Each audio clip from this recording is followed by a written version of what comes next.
everybody, welcome back to my channel, or welcome if you are new.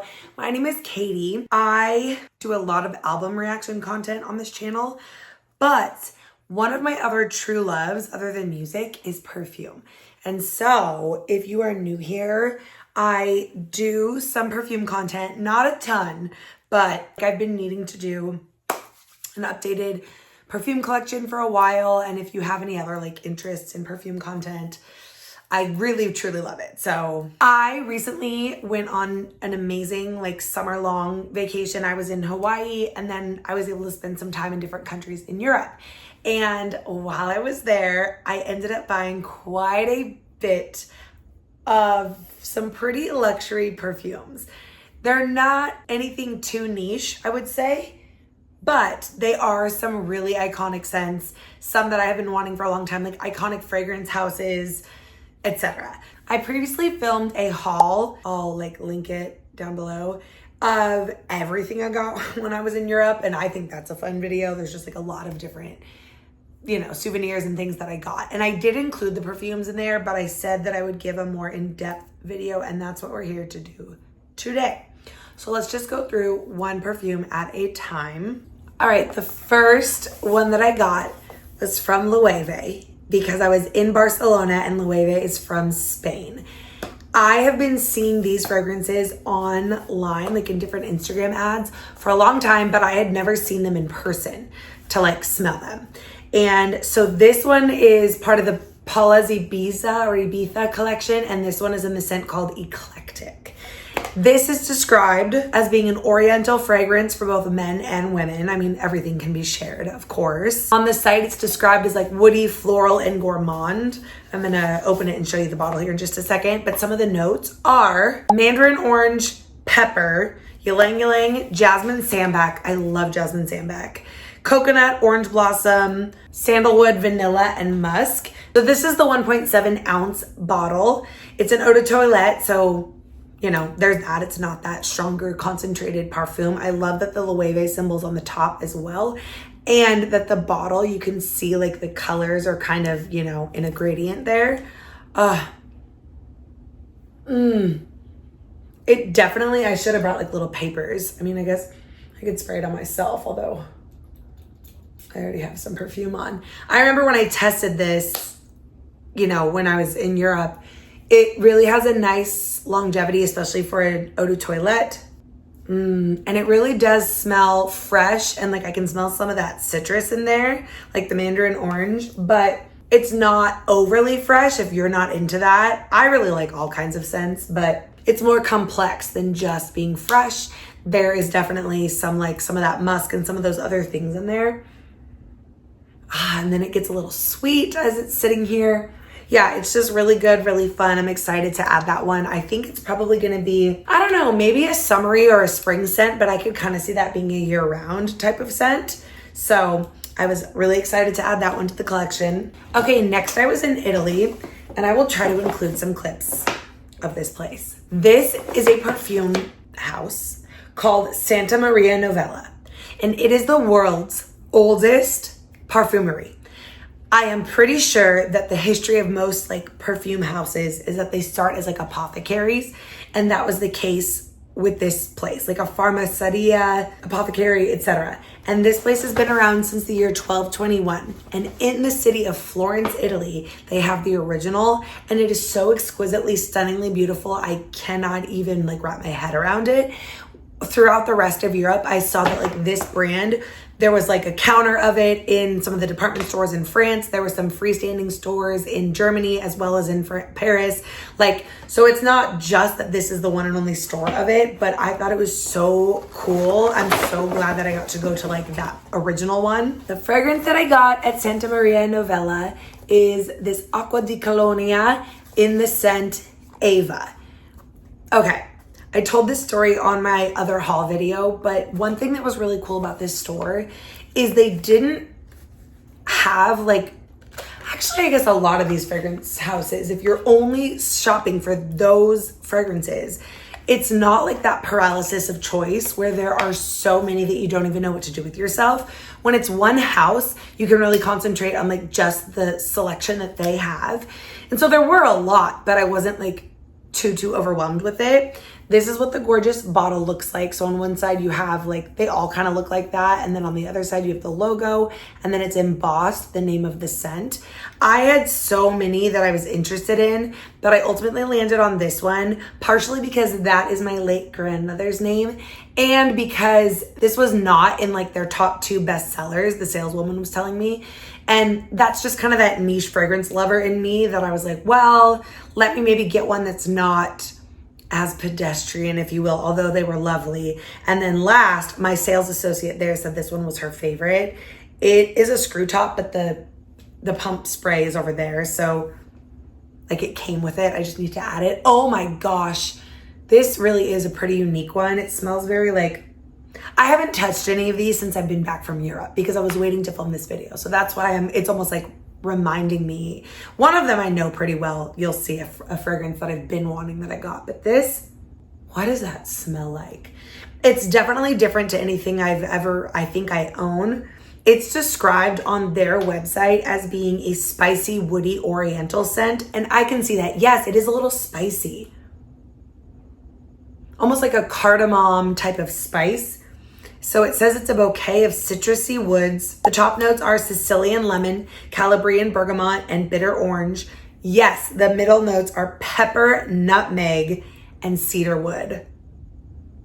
It's that nutmeg that I'm smelling for sure. And then the base is Java vetiver, which like, what is that? Is that truly like a coffee plant? I know what vetiver is, and then tobacco leaves. Oh, it's just so different, and I really think that's so fun. Fragrantica is describing it as a citrus aromatic fragrance, again for men and women. I don't even know how this works, man. I just do a little dab, and then like I said, it comes with the spray bottle, or like the spray top. Let's see, what does that smell like on me? Oh, it's so spicy. It's so spicy, and that kind of reminds me, if you are a big fragrance person, Jo Malone's Nutmeg and Ginger, which I want to say was one of their very first fragrances. And I think it's like discontinued / they almost do what like Disney did back in the day with their films, like put them in the vault. Most of Jo Malone's old fragrances, like I'll see them pop up over the years, but they like go back in the vault, or maybe you can get it at the flagship store in London. I don't know. But yeah, this doesn't smell exactly like that, but that spice is pretty intense. I can smell the citrus kind of seeping through. And I think as it like, you know, lays and as it sets and as it develops, it'll continue to change. So I forget if I mentioned this is 100 milliliters and it's an eau de cologne. Yeah, so I think that's like a similar energy of like the toilette. Let's check in on the Loewe scent. It's much sweeter as it sets. And just like with the tiniest little brushing of being like powdery and being, what was I gonna say? Not like fresh, like a fresh powdery sweetness. It's really nice. Yeah, that one's still pretty spicy. Let's just let it sit, let it marinate. Also, while we were in Florence, which is like a perfume capital of the world, so that was really cool for me, I came across this place. Well, I found it on the internet and then I went into it. It is called, I'm sure I can't say it right, Spezierie Palazzo Vecchio. So I just picked up this tiny little bottle. It is 0.34 fluid ounces. And I picked it up in the scent Caterina de Medici. I thought that was stunning. Each box and each fragrance had its own like artwork on it. And let's see if it says anything else. I mean, it just tells you made in Italy, handcrafted perfume. This one is an eau de parfum. Okay, so on their website, this one is described as flowery, rich, and citrusy. It has notes of tangerine, chamomile, jasmine, tuberose, and something that I can't really pronounce. It looks like resin maybe. Let's see what Fragrantica says, because sometimes it'll like say similar but different. Oh, it's so tiny. Such a little tiny baby, but I have a big fragrance collection, so I had to kind of tame myself down. Fragrantica isn't really saying anything different. Okay, so listen to this little history lesson that we're gonna go on. Let me smell it though again. I definitely do smell the tuberose in the bottle, and admittedly, I'm not a huge tuberose person, but in the right context, you know, it can really work. I think that tangerine is so bright and fresh and citrusy that it's really helping. And then the jasmine, I actually do quite like jasmine. That's a floral scent that I do really like. So let's spray just a little bit on, and then I'm gonna read you this incredible like history of this, like why it's named this and stuff. Okay, so I just sprayed it on my hand. I'm letting that marinate. This fragrance is dedicated to Caterina Sorvisa de Medici, who at the end of the 1400s was the first to write a recipe book of scented waters, cosmetics, and natural remedies. So again, it's like that's where a lot of these fragrance houses started, like in these recipe books of like apothecary type things. Caterina was one of the strongest and most intelligent women in history. At age 25, sorry, I had to stop to smell it. Oh, it smells really good on the skin. I definitely think it smells different in the bottle than on the skin, because on the skin, all of those things are meshing. The chamomile, the jasmine, the tuberose, the tangerine, and whatever that other thing is. That is nice. That is like, it smells luxe, but also like very attainable. It smells very daytime. I like just the hint of those deeper florals, but the brightness of the tangerine, I don't know, I really like that. Let me get back to the reading. My bad. At age 25, she ruled over Imola and Fori and proved that she could alone administer a state, preside over a government, and command an army. But his dedication to, him? Why did I think this was a woman? I'm so confused. I think they're now talking about a different person because Caterina is a woman. His dedication to botanical, chemical, and cosmetic studies is incredible. Maybe because honestly, this website is in Italian and then you have to you have to click English. Maybe that meant to say her, but then this is a different person. Dr. Di Massimo. Oh my gosh, Massimo, remember that brand? I know it's different. Created his first perfume inspired by his history, studying an ancient recipe contained in his manual called Experiments de la Excelematiza something Caterina de Furli. Something, it's all in Italian, y'all. So it sounds like this doctor like found a book with some words in it. Okay. This ancient recipe included cloves, elderflower, hawthorn, cucumbers, bean water, is that like coffee?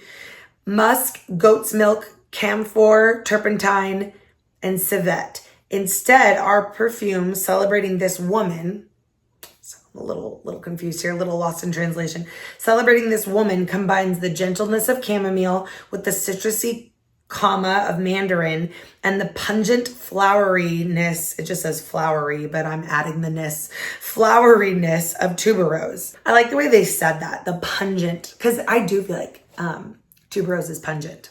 Like that matches like how I feel about it. However, we must not forget benzoin. That's what that resin is. A resin from Thailand and Malaysia, which is extracted from citrax, which has sweet, almost vanilla notes in it. Yes, I've had a benzoin candle from Diptyque that's like sweet like that. So it has the vanilla notes and its oriental nature remains warm and soft, daring a slightly provocative gourmand. This essence refers in the roundness of the shape and the sensuality with which Caterina is painted by Botticelli in her Spring. Pungent and penetrating like the resin of the benzoin stuff, tender but decisive like the tuberose, new and ancient like chamomile and the mandarin, this fragrance is suitable to every day of a modern queen. Wow. So what else does this say? Because that was a little confusing to me. It was interesting, but I feel like there's more research to be done. It says that, yeah, she was the first ever writer. So she was the first one to like make these things and then write them, which is what it said earlier.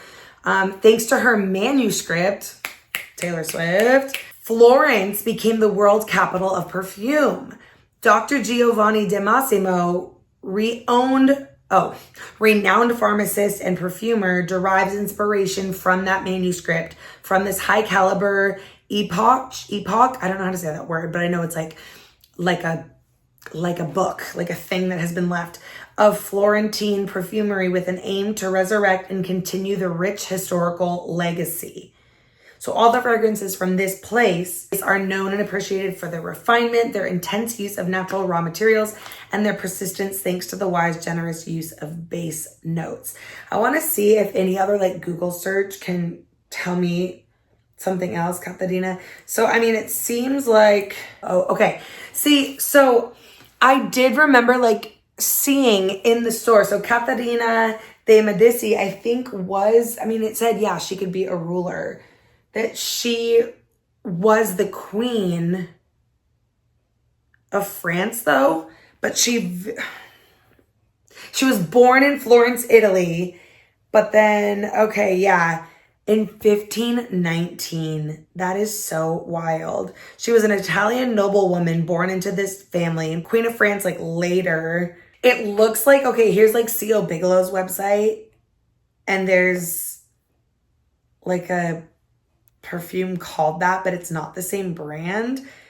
So it sounds like basically because she was like this apothecary lady who wrote down these recipes, I think she's been kind of the inspiration for like a few different fragrances. But I don't know. Yeah, so jury's still out on doing some of that research, but oh, here's another website. Let's see what this says. It says this is faithfully replicated from the 16th century. I mean, I guess the website kind of said like they changed a few things to kind of make it work today and like a little bit more modernized. But anyway, I just think the history in general of Europe, but with fragrance too, specifically like in Florence and in France, like, I don't know, it was just so cool for a fragrance person like me. So I hope you liked that little bit. I'll have timestamps if you like, you know, skip ahead to see whatever like fragrance description you want to see. But okay, let's check in on our scents. Yep, sweet, fruity, tiny bit powdery, little musky. Okay, let's check in on Ava. That spice is starting to really like calm down. That's really good. A little bit of sweetness is coming through. Oh, there's that spice again, as I really dug my nose in there. But it's nice. It's like well-rounded. It's like full-bodied. This one, I feel like the tuberose is kind of coming out a little stronger right now, which I don't live for that tuberose, but it is surrounded by some other things in the background. So let's just keep seeing how it sits. We are now moving countries. We are moving on over to France, Paris to be exact. And y'all, my favorite fragrance house, I'm pretty sure that it's this, I've said that for a long time, is none other than Miss Kilian Paris. And obviously it's from Paris. And so I knew that I wanted to go into Kilian. So let's take a look at what I got. All right, let me try to keep this brief, but still give you the story. So when I went in the boutique, I didn't know what I wanted. I was hoping that there would be something exclusive, right? Because we were in the flagship store in Paris. And I have several Kilian fragrances, as well as there are several that I love and don't own and would love to purchase. And if you didn't know, like buying these things in their country of origin is gonna make them a little cheaper. Not like a ton, these are still luxury items, but you do save on like import, and like you also get like a VAT tax when you travel back to America. So I knew that I wanted to get some stuff, right? I actually visited the Kilian store a few different days. You can see it in my vlogs, my Europe vlogs, and I was with my friends and I kind of had a whole saga. I ended up buying one a little bit impulsively on like the first day I was there, and it was a good one. It's called Woman in Gold and it's lovely. However, as I wore it throughout that day, I realized that there was a pretty heavy scent of tonka bean in there. And for some reason, sometimes tonka just really messes with me. I luckily don't have an issue with like getting headaches from perfume. Like I'm a perfume-aholic, but there's something in tonka that just messes with me. And that Woman in Gold had a base, I think, of tonka, and it was just like more apparent with each passing hour that I wore it. So I went back in, and long story long, I ended up exchanging it. And I still was like debating like, okay, well, do I just get Love, which is an iconic scent that I know that I love, no pun intended. Do I get Good Girl Gone Bad, because I know I love that? or Liaisons Dangereuses. I don't know how to say it. There are a few others, but I ultimately decided on what was and is the flagship store boutique exclusive, and it is called Musk Butterfly. Now, it is so exclusive to that boutique that it's not on the website. I mean, it is, but it doesn't tell you anything about it.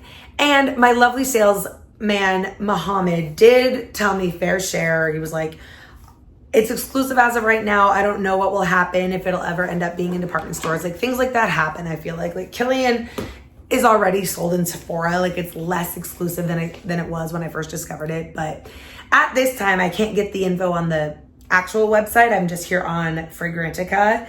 And so this is described, beautiful white bottle. They engraved it for me, bien sûr, which means of course, which was kind of like a little bit of a joke or a theme of like while I was there. This is the 1.7 fluid ounces and it's eau de parfum. And before I read you the notes, sorry, I want to say, it does smell so nice. I feel like in my experience, Kilian fragrances have the strongest longevity and lasting power out of anything. I've tested other ones and like I have some other nice brands like Byredo or Tom Ford. Tom Ford's pretty strong. I don't know, but there's something about Kilian, like I swear they last literally forever. So that's fun. This is described as being a floral aldehyde fragrance, which sounds a little weird. And the way that the people described it to me, well, sorry, let me read you the notes. So the top notes are aldehydes. Let me like truly look up what is an aldehyde. What is an like that sounds like alcohol, aldehyde. So it's synthetic, it's a synthetic ingredient, kind of like that. I feel like that's what was happening with that benzoin in the last one, but it adds a sparkling, bright, distinctive touch. So I don't know how like important that note is, but it's in there along with a damask rose and Turkish rose, geranium, violet and violet leaf. Don't ask me what the difference between violet and violet leaf are. I mean, I guess just the flower and the leaf, but okay. Ambrette, which is like a musky mallow, sandalwood, and oud. Now, again, I feel like that's not 100. I mean, Fragrantica is great, but like I wish I was reading it from the actual website, but that does sound right. In here, it smells, you can definitely smell the musk, the sandalwood. I can't really smell the rose, although I guess I can when I really like smell for it. So the way it was described to me is that Kilian wanted to design this fragrance to really be like a layering piece. Now, obviously you can layer any fragrance. You can do whatever you want with any fragrance. And like brands like Jo Malone are really known for specifically combining scents and layering and stuff. But Kilian wanted this to be like the base layer that you wear. So you're meant to put this one on first, and then you're meant to layer it and build it up with the other Kilians in your collection, which again, I have quite a few. I have I have the Princess one. I have Back to Black. I have Apple Brandy. I have Angel Share, Vodka on the Rocks. I feel like I might be missing some, and I have some deluxe samples. But yeah, so what's cool about that is that this just has a little bit of a neutral, at least like a net neutral, just kind of sexy. It's kind of just a vibe. The scent really, truly is just a vibe. And if you put it on first, I don't know where I should spray this. Let's spray this one up here. If you put it on your skin first, I mean, you can wear it alone. It's not anything overly complex or like overly special on its own. It does smell nice and it should have that really good lasting power of Kilian, but it's meant to be layered. It's meant to be combined. It's meant to be, you know, serve as that base to just put a little bit of an edge or a difference on top of those like other fragrances. So yeah, I can smell the rose. It's tough because honestly, I don't know if I like know exactly what a geranium smells like or violet. Ambrette is like a little bit of a sweet musk. And it does, I'm not gonna lie, and I remember this in the boutique too, it has like a touch of like, almost that like Chanel No. 5, like old, quote unquote, old lady scent to it. I don't know if that's the aldehydes or what that is, the damask rose. But it's not just that. Like there's just like a little taste of that, but then it kind of really balances out. And again, I think it's really, really nice as a base layer when you put other things on top of it. Obviously, they were like, put your Kilian things on it, but I think you could put other things on it too. So that's fun. Let's do a quick check and then we'll do our last fragrance. Ibiza, it's from Ibiza. Eclectic is still sweet. It's pretty bright, kind of fruity, very fun. Ava, yep, she's still spicy. She still reminds me of Jo Malone, nutmeg, and ginger. She's tamed down a little bit, but you know, I can still smell the spice. Caterina, some of those other notes are coming through. In addition to the tuberose, I smell the tuberose still, but it's feeling more balanced now, and I like that. It is pretty floral, and I'm not a huge floral person, but I am liking that. And then, yeah, the musk butterfly. It really does kind of, now that I said that, it kind of does give Chanel No. 5 a little bit. But like Chanel's iconic, like, so it's like in a good way, if you will. Oh, but it's developing, it's building. Okay, we're at our last fragrance, you guys. I am really excited for this one. It is none other than a purchase. Look at my messed up bag from traveling back to the States. A fragrance from the iconic fragrance house of Creed. I have had my eyes on this fragrance for years. Creed is a very bougie, over-the-top fragrance house. It's another like really classic old one. The bag says the year 1760. I think there's some really cool history with Creed. I don't know a lot about it. The scent that I got is Love and White. This is a pretty popular, pretty common scent. So if you're a fragrance person, I'm sure you've heard of this one. Look how stunning the box is. And if you can see, it's like embossed with like their label all around it. This is the 2.5 fluid ounce size. And it is it eau de parfum? I think, I don't know for sure. Let's look at the website and what it says. All right, so the Creed website describes it as a pure declaration of love. It's a romantic floral, yes, eau de parfum. It says for women, but obviously we know we can do whatever we want. Exclusively combines some of the world's finest fragrances. Of course you do, Creed. Bulgarian rose, Florentine iris, which now that I've been to Florence, I'm like, oh my gosh. And it's blended with light and feminine notes of Italian orange, magnolia, warm vanilla, and sandalwood. Sophisticated and slightly powdery, Love and White perfume is reminiscent of a fresh spring breeze. I feel like that description is absolutely perfect. I adore this stuff. I have had my eyes on this. Oh God, it's so good. It really is a fresh spring breeze that's like slightly powdery, but very sophisticated and like florally, but in the best way, like not at all overpowering, not at all. That's accurate. It smells like summer. It smells like spring. It smells like sunshine. It smells like love. I think it's stunning. Oh, I love it so much. What I was going to say is that oh my gosh, not to like drop some tea right now, but if you've been following me for a long time, then I was engaged at one point a few years back and was in the process of planning a wedding before the wheels fell off, let's just say, and that fell apart, and it's okay, it's for the better. But this was gonna be like my wedding fragrance. Like I didn't buy it yet, but I was like, I had samples and stuff, and I was like, I'm gonna get this. This is gonna be my wedding fragrance. It's so perfect. It's like, it's feminine, it's glam, it's soft, it's beautiful, has good lasting power. Creed does also do a Love and White summer edition. It has like a clear bottle and it's fine. It's good. Are those called flagrants, right? Where they're like a little different, but I prefer the original. The other thing is that Creed has, I think it's called their like, I don't know. It's like their exclusive. Let's see if the website says it's like their top of the line. Like Creed is already deeply nice and like, it's just very nice. It's not even really saying to me, but they have like a very bougie line, let's just say.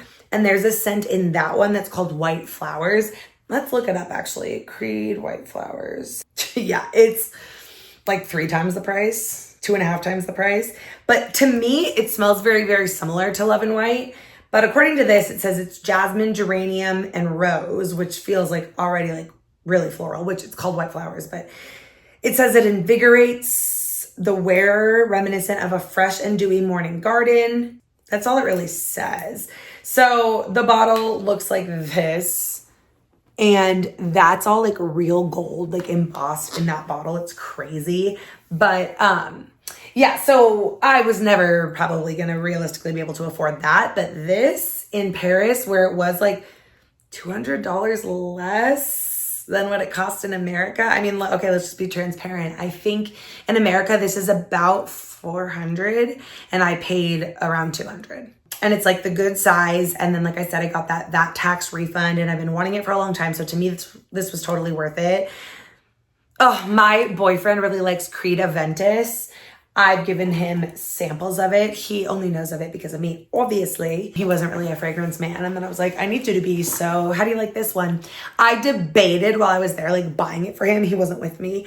But I was like, girl, no, I can get you the, xoxo or Dossier or alt fragrance like dupe because he doesn't care. And those do smell pretty accurate. At least a lot of the ones I've tried, they smell pretty close to the original. The longevity isn't quite as good, but it's like you can just reapply or like, I don't know, it's not bad. It's just not super great. Oh, I have some things in my lap I forgot, and then I'll get out of your hair. Okay, so our lovely, lovely sales assistant at Kilian graciously gifted me this, which is a deluxe size of the vodka on the rocks.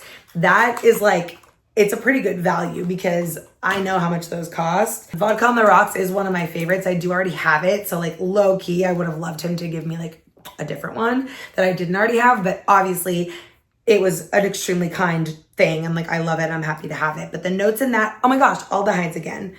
Cardamom, oak moss, and aldehydes. Let's see if it says anything else. I could have sworn there was some rose in there. Yes, clear rose and lily of the valley with sandalwood, cardamom, and oak moss. Oh gosh, if you've never smelled vodka on the rocks, this does something to me.